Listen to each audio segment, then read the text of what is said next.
Hi friends, स्वागत है आपका मेरे चैनल पर। आज हम सुनेंगे सुरेंद्र मोहन पाठक द्वारा लिखा गया सुनील सीरीज का मज़ेदार उपन्यास पक्षक का part 7। Please like share subscribe my channel. क्यों भला? ये बात तो तुम्हारी थ्योरी पर भी बिल्कुल फिट बैठती है जो तुमने अभी बयान की। वो बीबी का यार था, इसलिए बीबी के सौजन्य से उसके पास घर में दाखिल होने का जरिया होगा। वो राठी का पड़ोसी था, इसलिए उसको आया देखकर उसे कोई हैरत न हुई। इसलिए वो जिस हाल में था उसी में ही आगंतुक को रिसीव करने के लिए तौलिए से मुंह पोंछता यहाँ चला आया। लेकिन जब उसने कासनीवाल के हाथ में गन देखी तो उसके प्राण कांप गए। बेडरूम में पनाह पाने के लिए वो वापस लपका, लेकिन इससे पहले कि वो बीच का दरवाज़ा बंद कर पाता, कासनीवाल ने बंद होते दरवाजे में से शूट कर दिया और गन को लाश के करीब फेंककर आराम से टहलता हुआ यहाँ से रुखसत हो गया। क्या खराबी है इसमें? तुम्हें तो ये थ्योरी पसंद आनी चाहिए। मैं इस थ्योरी पर एतबार रखूं तो तुम्हारी जान तो क्लियर छूट जाती है। मेरी जान को वैसे भी कुछ नहीं हुआ। अच्छा? जी हाँ, ये कोई पहला मौका नहीं है जब महज इसलिए मेरे पर कातिल होने का शक किया गया है क्योंकि बदकिस्मती से लाश बरामद करने वाला शख्स मैं था। बेगुनाह की बेगुनाही का जादू हमेशा सिर चढ़ के बोलता है। आने वाले दिनों में एक मौका ऐसा जरूर आएगा जबकि ऐसा कुछ नहीं होगा। अपनी धमकी फिर दोहरा रहे हो माई बाप। चेतावनी, बच के दिखाना, नहीं बच सकोगे। आप इंस्पेक्टर हैं या गब्बर सिंह? देखना। देखूंगा, देखना ही पड़ेगा। I will cross that bridge when I reach it. अभी मैं ये कहना चाहता हूँ कि कासनीवाल आपकी तवज्जो का मरकज महज इसलिए बन गया है क्योंकि उसकी राठी से कोई रंजिश थी और राठी की बीबी उसके साथ भाग गई है। ये कोई मामूली बात नहीं, बड़ी अहम बात है। मैं अभी इस अहम बात की हवा निकाल सकता हूँ। निकालो। आपने फरमाया कि बीबी के साथ हुई बदसलूकी की दास्तान सुनकर वो भड़का और गन लेकर कत्ल के इरादे के साथ यहाँ लौटा। हाँ, मजबूत इरादे के साथ, इस निश्चय के साथ कि उसने राठी को गोली मार देनी थी। हाँ भाई, तो देखते ही मार क्यों न दी। जैसे वो स्टडी तक पहुंचा वैसे वो आगे बेडरूम में क्यों न पहुंच गया, बाथरूम में क्यों न पहुंच गया जहां मौजूद राठी अपनी शेव मुकम्मल कर रहा था। वो हथियारबंद था, उसे राठी के सिर पर जा खड़ा होने में क्या परेशानी थी?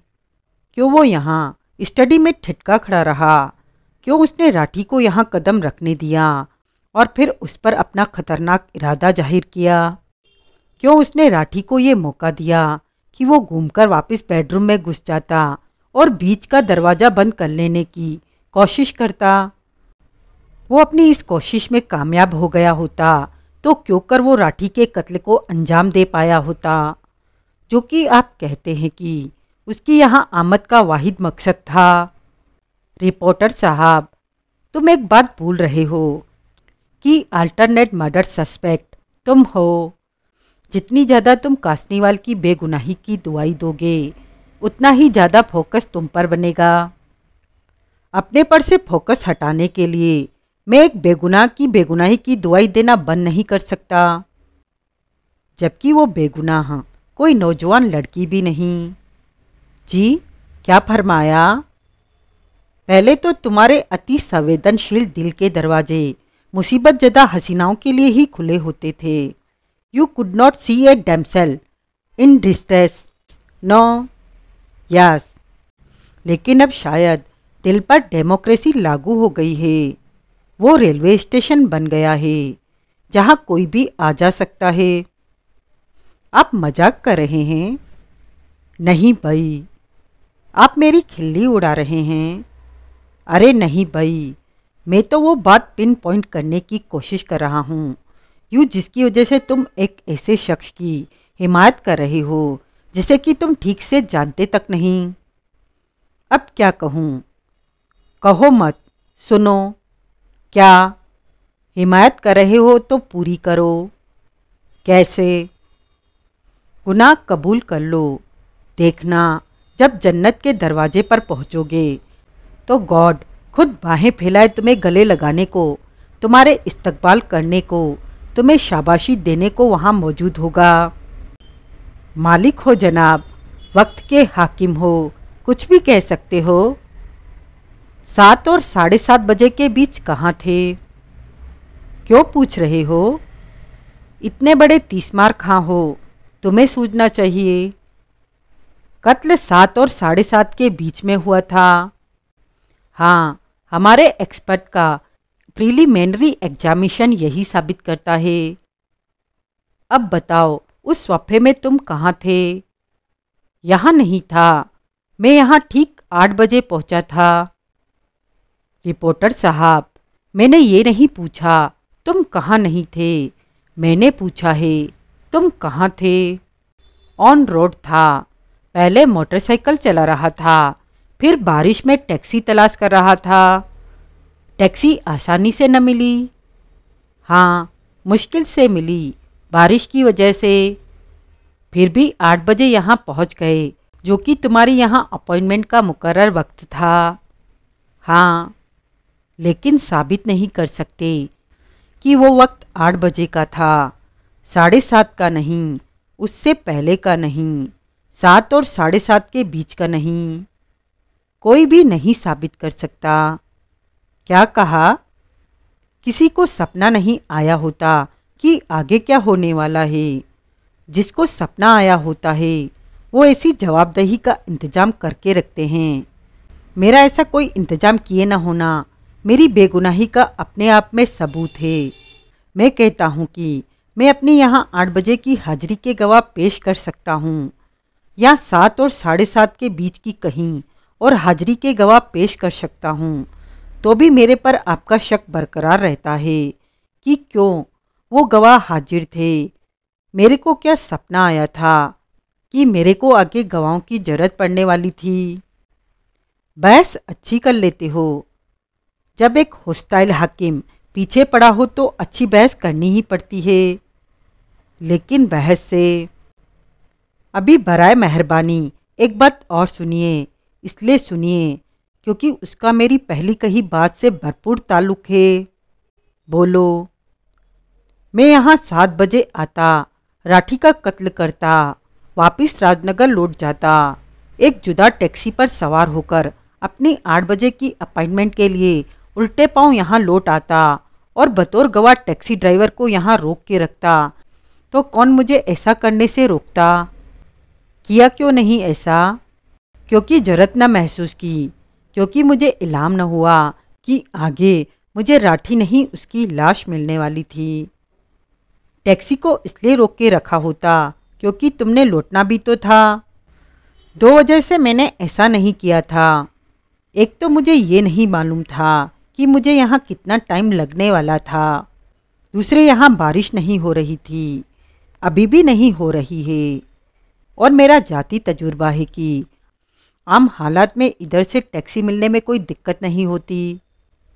तुम्हारे पास हर बात का जवाब है, क्योंकि सच्चा जवाब अपने आप मुंह से निकलता है। फर्जी जवाब की तरह उसे गढ़ने की जरूरत नहीं होती, उसके लिए तैयारी करने की जरूरत नहीं होती। बहरहाल तुम ये साबित नहीं कर सकते कि तुम यहाँ 8 बजे पहुँचे थे। उससे पहले नहीं, उससे बहुत पहले नहीं। तुम यही साबित नहीं कर सकते कि तुम्हारी मकतूल से 8 बजे की अपॉइंटमेंट थी। किसी ने यहाँ तुम्हें पहुँचते नहीं देखा, किसी ने तुम्हारे लिए दरवाज़ा नहीं खोला। तुम्हारे यहाँ 8 बजे की हाजिरी का कोई सबूत नहीं। एक सबूत तो है। कौन सा? मैंने 100 नंबर पर फ़ोन लगाया और पुलिस को कॉल के बारे में बताया।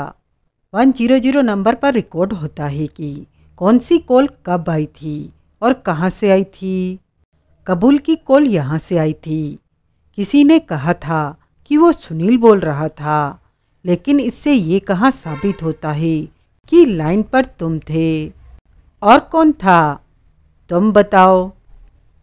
अगर मेरे साथ कोई और होता तो बतौर गवाह मैं उसी को पेश न कर देता। जब यहाँ वो था तो तुम नहीं थे, जब तुम थे तो वो नहीं था। कहने का मतलब ये है कि तुम साबित नहीं कर सकते कि तुम यहाँ 8 बजे आए थे। कबूल करो। किया कबूल, हाकिम के हुक्म से। मेरे हुक्म से नहीं, इसलिए कबूल करो कि ये हकीकत है। कबूल की मैंने आपकी हकीकत। हकीकत हकीकत, मेरी हकीकत नहीं। हकीकत कोई बात सीधे से नहीं कह सकते। कह सकता हूँ, तो कहो।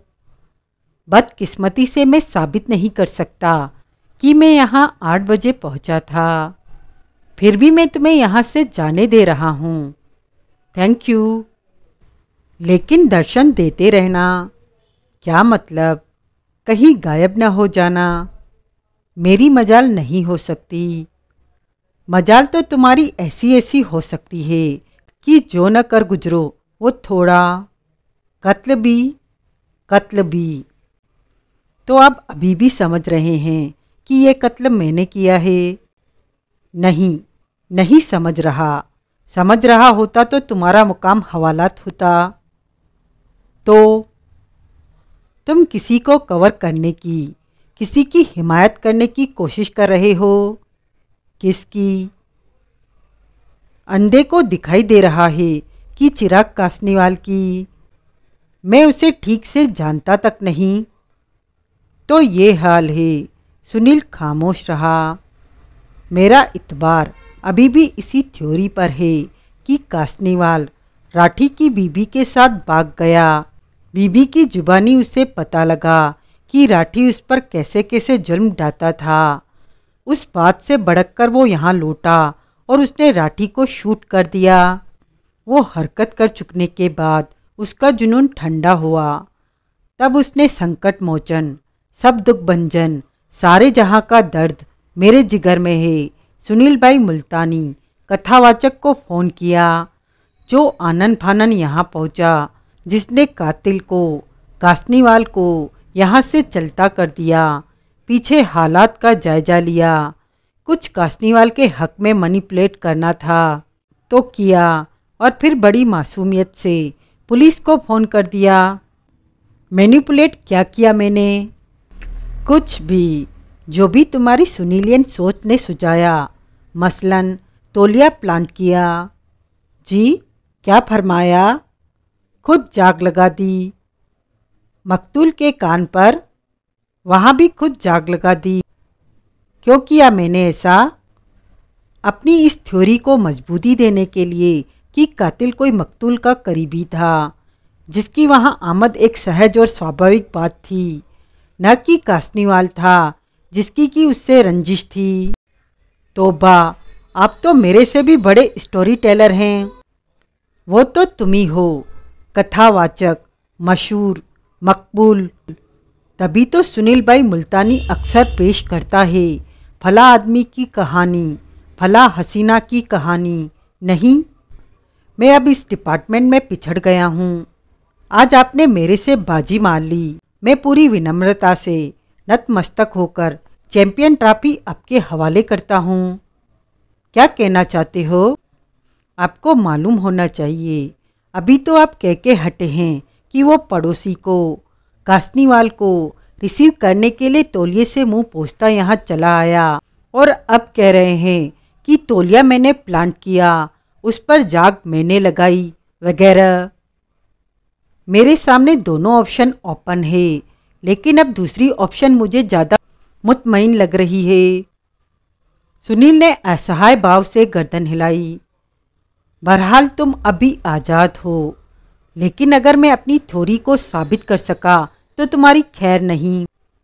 शुक्र है। किस बात का? कि ये फरमान जारी न किया कि आप अपनी थ्योरी को साबित न कर सके तो भी मेरी खैर नहीं। अब इससे पहले कि तुम्हारे बाबत मेरा ख्याल बदल जाए, निकल लो। बस सिर्फ एक बात और कहने की इजाज़त दीजिए। बोलो। माई बाप, जाने से पहले कत्ल के कैंडिडेट के तौर पर मैं किसी और की कैंडिडेचर को सपोर्ट करना चाहता हूँ। किसकी? सयाली सूद की। नॉनसेंस। कपूर ने मुझे बताया है कि वो यहाँ महज हाउसकीपर है। हाउसकीपर का काम हाउस को कीप करना होता है और उसके लिए हाउस में होना ज़रूरी होता है। वो तो नहीं है यहाँ। किसी काम से कहीं गई होगी, आ जाएगी। गई होगी या खिसकी होगी? क्या मतलब? वक्त रहते यहाँ से खिसक गई ताकि कत्ल का इल्ज़ाम उस पर ना आए। तुम पागल हो। उसे क्या सपना आना था कि उसके एम्प्लॉयर का कत्ल होने वाला है? जिस बात की हकीकी जानकारी हो उसका सपना आने की जरूरत नहीं होती। पुड़िया है, सुनीलियन पुड़िया है। तुम इरादतन जबरन उसका नाम इस केस में घसीटने की कोशिश कर रहे हो ताकि पुलिस गुमराह हो और तुम्हारा पीछा छोड़े। तुम्हारा नहीं तो चिराग कासनीवाल का पीछा छोड़े। ऐसा तो मैं नहीं कर रहा। मैं एक आखिरी बात कहकर यहाँ से निकलता हूँ। देर सवेर वो मिलेगी तो सही। कानून के हाथ बड़े लंबे होते हैं, बच के कहाँ जाएगी। जब मिलेगी तो जाहिर है कि अपने बचाव के लिए कोई एलिबाई भी पेश करेगी। हर कोई करता है, लेकिन हर किसी की एलिबाई परफेक्ट नहीं होती। जैसे कि अभी आपको मेरी ही एलिबाई काबिले शक नहीं लगी।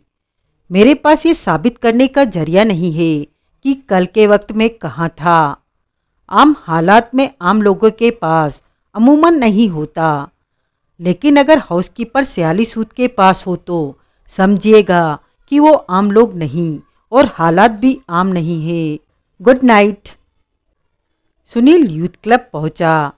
रमाकांत को उसने कार्डरूम में बैठे रमी खेलते पाया। बड़ी मुश्किल से वो उसे उठाकर अपने ऑफिस में लाया। यार, अपनी एग्जीक्यूटिव चेयर पर ढेर होता रमाकांत बुनबुनाया। तू बुरे वक्त की तरह ना आया कर। क्या मतलब? बुरा वक्त आता कहीं पता चलता है, कभी भी आ जाता है। मैं बुरा वक्त हूँ? ओए नहीं माँ सदके, तू तो यार बादशाह है। तेरे बिना कहीं मेरी गति है। तेरे को धूप लगे तो कलेजा मेरा जलता है। अब बोले सुर में, रख। क्या?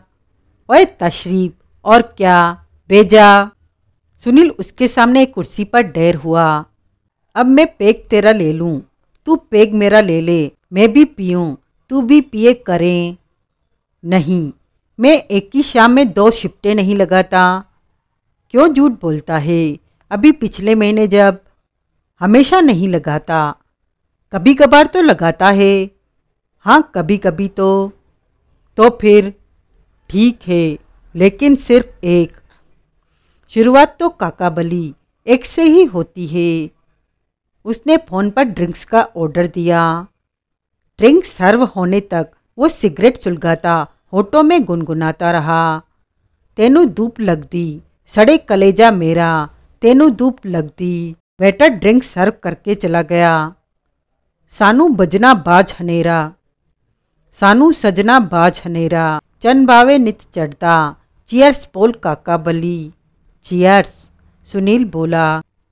जब तक जीते रहें, पीते रहें, जब तक पीते रहें, जीते रहें। शाबाशे, अब बोल। नाट शोर से अपने आदमी वापस बुला लिए? हाँ, तेरा हुक्म होते ही वापस बुला लिए थे। अब कहाँ हैं? दोनों यहीं हैं। एक को बुलाओ, जौहरी को। रमाकांत ने फ़ोन उठाकर उस बाबत आदेश दिया। वापस बुलाने को क्यों बोला? फिर पूछा। एक तो अब उसकी वहाँ कोई खास जरूरत ही नहीं थी। दूसरे, कत्ल के मामले से न्यारे न्यारे ही रहना चाहिए।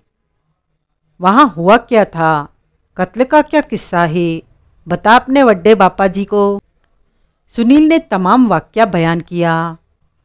यार, प्रभुदयाल ठीक ही तेरे से कलपता है। सुनकर रमाकांत बोला, तेरे पाँव वहीं क्यों पड़ते हैं जहाँ लाश होती है? लाश वहीं क्यों होती है जहाँ मेरे पाँव पड़ते हैं? रमाकांत हड़बड़ाया। उसने घूरकर सुनील की तरफ देखा। ऐसे ही तो सुनील मुस्कुराया। मैं greatest cops founder of Rajnagar नहीं कहलाता। ऐसे तो तू बहुत जल्दी greatest cop of founder of India बन जाएगा, वर्ल्ड रिकॉर्ड होल्डर बन जाएगा। सुनील हंसा। मैंने जो कहानी तुम्हें सुनाई, फिर बोला, उसमें से तुमने नोट किया कि एक किरदार गायब है। नहीं किया मालको। कौन गायब है? तुम्हें नशा हो गया है। हाँ यार, हो तो गया है। शुक्र है रब्दा, माइयावा इतनी महंगी विस्की वेस्ट नहीं गई। मेरा इशारा हाउसकीपर सयाली सूद की तरफ था। जनानियों के इशारे तू बहुत करता है। रमाकांत प्लीज़। हला हला।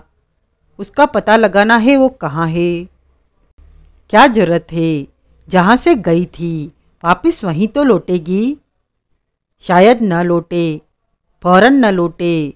एम्प्लॉयर के कत्ल की खबर लगने के बाद शायद ये सोच बैठे कि अब वहाँ उस खाली पड़ी कोठी में लौटना बेकार था। उसका निजी साजो सामान भी तो वहाँ होगा, लेकिन उसे कलेक्ट करने में उसे क्या जल्दी होगी। कपड़े लत्ते और रोज़मर्रा के इस्तेमाल की चीज़ें नहीं आ जाती है। ठीक, लेकिन प्यारियों, उसका पता लगाना क्या हंसी खेल होगा। एक जरिया तुम्हारे पास है। कौन सा? पुलिस को भी उसकी तलाश होगी और वो अपने व्यापक असीमित साधनों की वजह से जाहिर है कि उसे कदरन जल्दी तलाश कर लेंगे। तुम्हारा एक बेदिया पुलिस हेडक्वार्टर में है। पुलिस की तलाश का नतीजा उससे हासिल कर लेना तुम्हारे लिए मामूली बात होगी। ठीक है, मैं करूँगा कुछ इस बाबत। तभी जौहरी ने वहाँ कदम रखा। उसने सुनील का अभिवादन किया और उसके इशारे पर उसके पहलू में एक कुर्सी पर बैठ गया। नाटशोर कितने बजे पहुँचे थे? सुनील ने पूछा। 5:30 बजे, जौहरी बोला। दोनों? हाँ। वहाँ कहाँ थे? मुझे तो दिखाई दिए नहीं थे। राठी की कोठी के एंड सामने एक खाली प्लॉट है। उसके पार अगली सड़क पर एक बनती इमारत है। हम उसकी पहली मंजिल के पिछवाड़े के एक कमरे में थे, लिहाजा राठी की कोठी से काफ़ी फासले पर थे। काफ़ी तो नहीं। क्यों नहीं?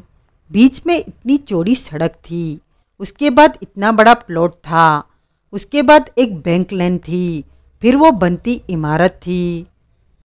फिर भी हमें कोठी पर निगाह रखने में कोई परेशानी नहीं थी। पक्की बात? हाँ। तुम लोगों ने मुझे वहाँ पहुँचते देखा था? हाँ, बराबर। और क्या देखा था? तफसील से बताओ। हमारे वहाँ पहुँचने के 15 मिनट बाद, यानी कि 5:45 बजे, राठी की हाउसकीपर सयाली सूद वहाँ से निकली थी। निकलकर कहाँ गई थी? बाहर सड़क पर आई। वहाँ एक सफ़ेद इंडिका खड़ी थी जिसमें कि वो सवार हो गई। कार में कोई था? हाँ, ड्राइविंग सीट पर एक आदमी था। कैसे जाना? हाउसकीपर के वहाँ पहुँचने पर जब कार का दरवाज़ा खुला था तो भीतर रोशनी हुई थी। उस रोशनी में वो शख्स हमें साफ दिखाई दिया था। कार का नंबर नोट किया? हाँ, RJP 4D 7748। सुनील ने वो नंबर नोट कर लिया। फिर बोला। फिर कार वहाँ से चली गई, जौहरी ने उत्तर दिया। उसके बाद कुछ अरसा सन्नाटा रहा। न कोई गया न कोई आया। फिर 7 बजने से कोई 5 मिनट पहले एक प्राइवेट टैक्सी पर एक औरत वहाँ पहुँची।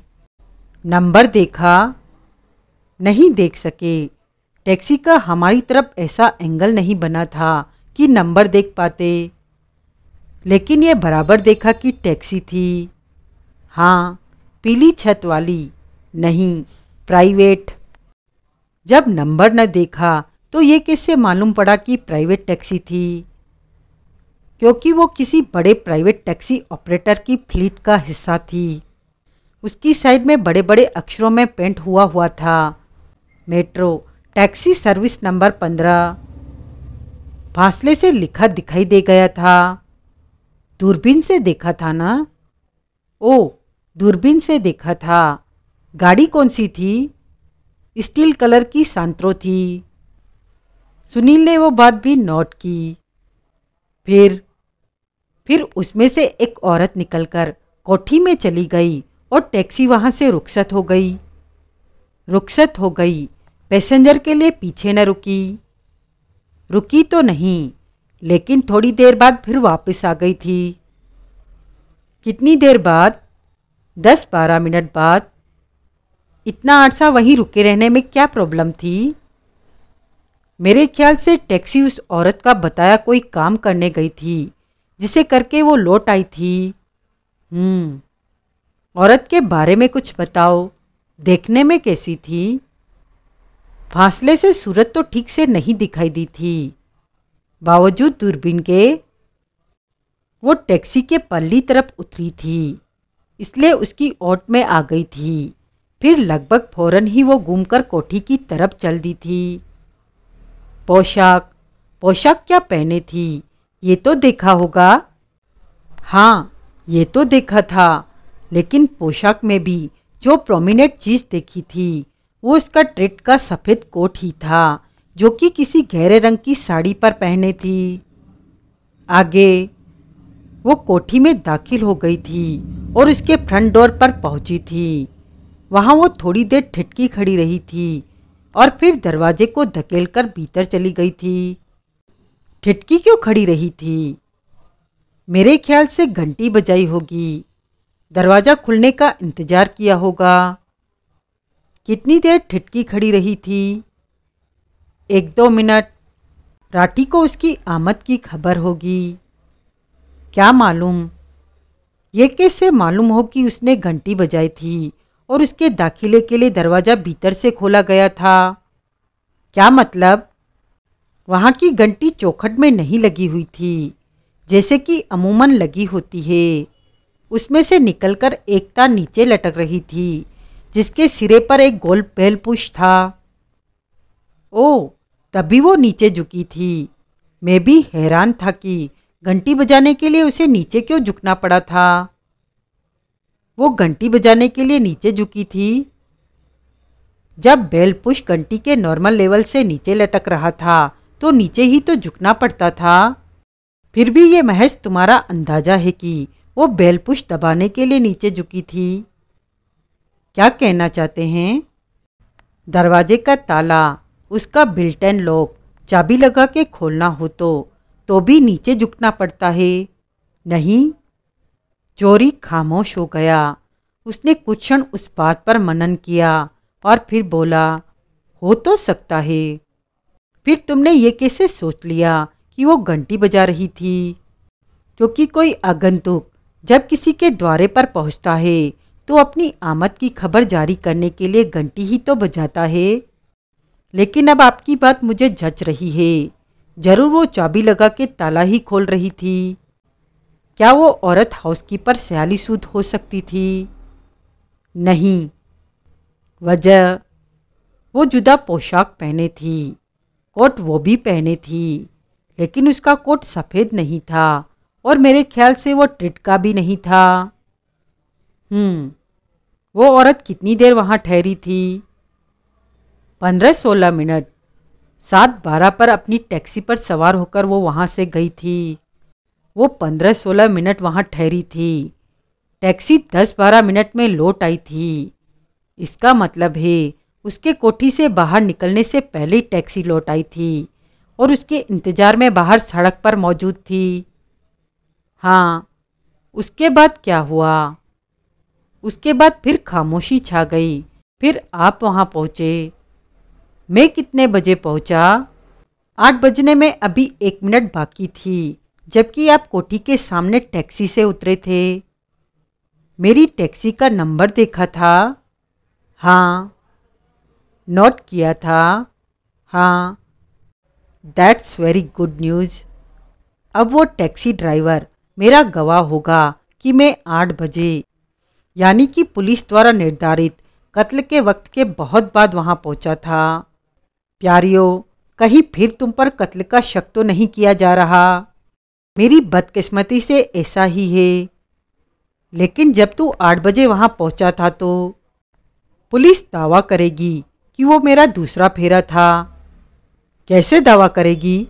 तू वहाँ 2 बार गया होता तो जौहरी और दिनकर ने पहली बार भी तुझे देखा न होता।